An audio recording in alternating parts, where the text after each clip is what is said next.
So once again welcome to पढ़ाई कर ले। और आज हम स्टार्ट करने जा रहे हैं एटम्स एंड मॉलिक्यूल्स, केमिस्ट्री का चैप्टर नंबर 3, क्लास 9th। और अगर आपने अभी भी चैनल को सब्सक्राइब नहीं करा है तो जाओ जाके चैनल को सब्सक्राइब कर दो और बेल आइकन दबाना मत भूलना, क्योंकि शर्मा जी के लड़के से पहले इस वीडियो की नोटिफिकेशन आप तक पहुंचनी चाहिए ताकि आप पढ़ो और नंबर लाओ। तो चलिए स्टार्ट करते हैं।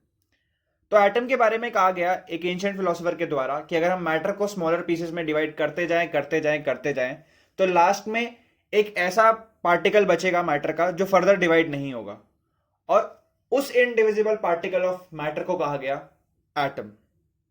क्या कहा गया? एटम। तो इस तरीके से जो है वो एटम का आइडिया दिया गया कि मैटर का वो इनडिविजिबल पार्ट जो फर्दर डिवाइड ना हो उसे कहते हैं एटम। तो इसको प्रूव करने के लिए केमिस्ट ने 3 लॉज दिए और उन लॉज को कहा जाता है लॉ ऑफ केमिकल कॉम्बिनेशंस। तो इसका पहला लॉ है law of conservation of mass, दूसरा लॉ है लॉ ऑफ कांस्टेंट प्रोपोर्शन और तीसरा लॉ है लॉ ऑफ मल्टीपल प्रोपोर्शन। तो भाई सीबीएसई ने तो काफी अच्छा कर दिया है आपके लिए, और आपको law of conservation of mass और लॉ ऑफ कांस्टेंट प्रोपोर्शन ही करना है। लॉ ऑफ मल्टीपल प्रोपोर्शन आपके सिलेबस में ही नहीं है, तो भाई काम आसान हो चुका है।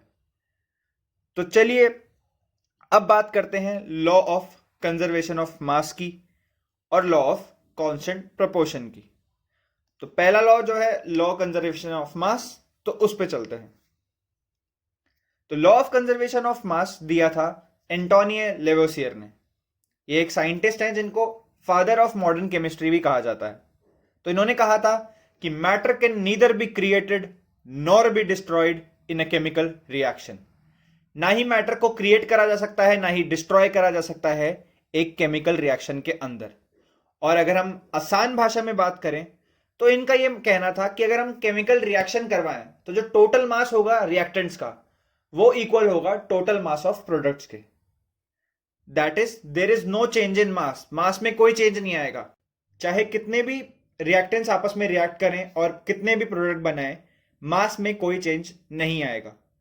तो अगर हम रिएक्शन टर्म्स में बात करें कि पेपर में आपको कैसे ये क्वेश्चन आएगा, तो चलिए बात करते हैं। तो पेपर में आपको बोला होगा कि A प्लस बी जो है वो रिएक्टेंट है, या और भी काफी रिएक्टेंट दे रखे होंगे और वो प्रोडक्ट बना रहे हैं सी एंड डी। तो हमें पेपर में प्रूव करना होगा कि जो A एंड B का टोटल मास है वो सी एंड डी के टोटल मास के इक्वल होगा।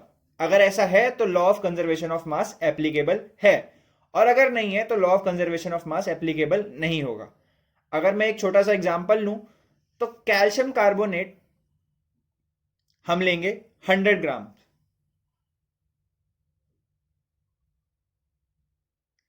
और उसको अगर हीट करेंगे तो 2 प्रोडक्ट बनेंगे, कैल्शियम ऑक्साइड और कार्बन डाइऑक्साइड। तो जो कैल्शियम ऑक्साइड है उसके मास को मैंने बोला 56 ग्राम और कार्बन डाइऑक्साइड को बोला 44 ग्राम। तो अब हम टोटल करेंगे कि क्या ये इक्वल आ रहा है या नहीं। तो हाँ जी, ये इक्वल आ रहा है 100 ग्राम के। तो इस तरीके से law of conservation of mass जो है वो एप्लीकेबल होगा और आपको पूरे 2 नंबर मिलेंगे। तो ये तो बात हुई law of conservation of mass की। तो अब इस लॉ की क्लियरिटी तो आपको आ गई होगी। तो अब बात करते हैं नेक्स्ट लॉ की, जो है लॉ ऑफ कांस्टेंट प्रोपोर्शन। तो लॉ ऑफ कांस्टेंट प्रोपोर्शन कहता है कि एक केमिकल कंपाउंड में हमेशा जो है वो सेम एलिमेंट से बना होगा और उन एलिमेंट का जो मास है वो भी सेम परसेंटेज में होगा। तो अगर स्टेटमेंट देखें जो जोसेफ फ्रोस्ट ने दी थी, तो वो उसने कहा था कि a chemical compound always consist of same elements combined together in same proportion by mass. तो इस स्टेटमेंट से अगर मैं देखूं तो ज्यादा क्लियरिटी तो नहीं आ रही है कि कहना क्या चाहता है। तो चलिए आसान भाषा में बात करते हैं। तो अगर मैं आसान भाषा में बात करूं तो ये कहना चाहता है कि अगर मैं कंपाउंड को किसी भी एक सोर्स से लूं तो केमिकल कंपाउंड जो है वो हमेशा सेम एलिमेंट से बना होगा, और वो एलिमेंट जो है वो आपस में सेम प्रपोर्शन बाय मास में कंबाइंड हुए होंगे। तो ये कहना चाहता है। तो अगर मैं एग्जांपल लूं H2O का, तो H2O जो है वो हमेशा सेम प्रपोर्शन 1:8 बाय मास में कंबाइन होता है, और उसमें 2 हाइड्रोजन और 1 ऑक्सीजन होते हैं। चाहे मैं सोर्स जो है वो चांद से लूं वाटर को, या फिर एक सीवर से, नॉर्मल सीवर से लूं, हमेशा जो एलिमेंट्स हैं वो 2 हाइड्रोजन और 1 ऑक्सीजन आपस में मिलके H2O कंपाउंड बनाएंगे और उनका जो प्रपोर्शन बाय मास होगा वो होगा 1:8। तो ये तो बात हुई लॉ ऑफ कांस्टेंट प्रपोर्शन की। अब आगे बढ़ते हैं। तो 3 लॉज और एटम के आइडिया को समअप कराया जॉन डाल्टन ने और एक थ्योरी दी जिसको हम कहते हैं डाल्टन्स एटॉमिक थ्योरी। तो उसमें उसने इन 3 लॉज को समअप करते हुए 7 पोस्टुलेट दिए। तो चलिए उन 7 पोस्टुलेट्स के बारे में बात करते हैं। तो पहला पोस्टुलेट था matter is made up of small particles called atom, जो हम समझ चुके हैं। सेकेंड पोस्टुलेट था atom can neither be created nor be destroyed, जो हमने फर्स्ट लॉ से पढ़ा था, law of conservation of mass से। अब अगर हम थर्ड की बात करें तो वो कहना चाहता है कि atom of an elements are of same size and same mass. अगर हम एक एलिमेंट के एटम्स के बारे में बात करें तो वो उसका सेम साइज होगा और मास भी सेम होगा। अब फोर्थ पॉइंट पे चलते हैं। Atoms of different elements differ in mass, size and chemical properties. अगर हम डिफरेंट एलिमेंट्स की बात करें तो जो उनके एटम्स हैं वो आपस में डिफर करेंगे मास से, साइज से और केमिकल प्रॉपर्टीज में। तो ये कहता है हमारा फोर्थ पोस्टुलेट। फिफ्थ पोस्टुलेट की तो वो था atom can not be divided, जो हमने पढ़ा है। तो अब आगे चलते हैं। तो सिक्स्थ है the number and the kind of atom in a compound is fixed. अगर एक कंपाउंड की बात करें तो नंबर और काइंड ऑफ एटम जो है वो हमेशा फिक्स्ड होंगे। तो जो ये पॉइंट है वो लिया गया लॉ ऑफ कांस्टेंट प्रपोर्शन से। और अब बात करते हैं 7th पॉइंट और लास्ट पॉइंट की। तो उसने कहा कि atom of same element can combine in more than 1 ratio two form more than 1 compound. अगर हम एक एटम की बात करें, सेम एलिमेंट के एटम्स की बात करें, तो एक अलग अलग रेशियो में भी कंबाइन कर सकते हैं। तो जिन जिन रेशियो में वो कंबाइन करेंगे वो अलग अलग एक कंपाउंड होंगे।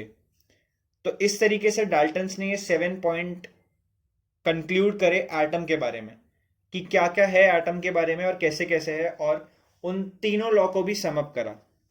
तो ये तो बात हुई डाल्टन की एटॉमिक थ्योरी की। तो अगर देखा जाए तो हर चीज के कोई ना कोई ड्रॉबैक्स होते हैं जो बाद में हमें पता चलते हैं। तो ऐसा ही डाल्टन की एटॉमिक थ्योरी के साथ था। जब केमिस्ट्री की एडवांसमेंट धीरे धीरे बढ़ती गई तो हमें पता चला कि डाल्टन की जो एटॉमिक थ्योरी है उसमें कुछ ड्रॉबैक्स हैं जो कि हमें बाद में धीरे धीरे धीरे पता चलते रहे। तो अगर हम ड्रॉबैक की बात करें, drawbacks of Dalton's atomic theory, तो पहला ड्रॉबैक उसने कहा था कि atom can not be further divided. पर बाद में जब केमिस्ट्री की एडवांसमेंट हुई तो ये पता चला कि एटम को फर्दर डिवाइड करा जा सकता है इलेक्ट्रॉन, प्रोटॉन और न्यूट्रॉन में। तो सेकेंड ड्रॉबैक की बात करें तो उन्होंने कहा कि एक एलिमेंट के एटम्स की अगर हम बात करें तो उनका सेम मास होता है। पर बाद में जब केमिस्ट्री में एडवांसमेंट हुई तो ये पता चला कि एक एलिमेंट के अगर एटम्स भी हैं उनका भी जो है वो स्लाइटली डिफरेंट मास हो सकता है। और ये आप पढ़ोगे आगे हायर क्लासेस में कि कैसे एक सेम एलिमेंट के एटम भी स्लाइटली डिफरेंट मास के होते हैं।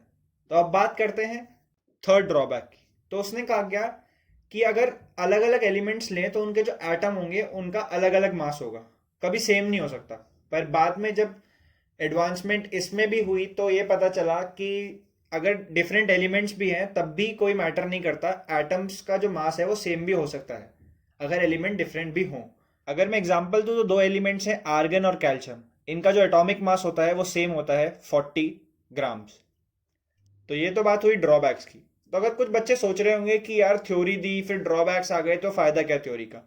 तो अगर मैं उस टाइम की बात करूं जब केमिस्ट्री एडवांस नहीं हुई थी और जब ये थ्योरी आई थी तो ये थ्योरी 100% करेक्ट थी। पर धीरे धीरे जब केमिस्ट्री में एडवांसमेंट होती गई तो जो जो पॉइंट इसमें गलत थे उनको धीरे धीरे जो है वो एज अ ड्रॉबैक ले लिया गया कि मतलब इस थ्योरी में कुछ गलत पॉइंट्स थे जो बाद में प्रूव हुए कि हाँ ऐसा नहीं होता है, तो उनको ड्रॉबैक्स में ले लिया गया। तो अब हम जो है ये चैप्टर का थ्योरी वाइज देखें तो काफ़ी इंपॉर्टेंट पार्ट जो है वो कवर कर चुके हैं। तो आज के लिए बस इतना ही। और अगर आपको वीडियो अच्छी लगी है तो वीडियो को लाइक करें, और अगर चैनल अभी भी सब्सक्राइब नहीं करा है तो भाई किसका वेट कर रहे हो यार, जाओ जाके चैनल को सब्सक्राइब करो, वीडियो को शेयर करो, और मिलते हैं नेक्स्ट क्लास में।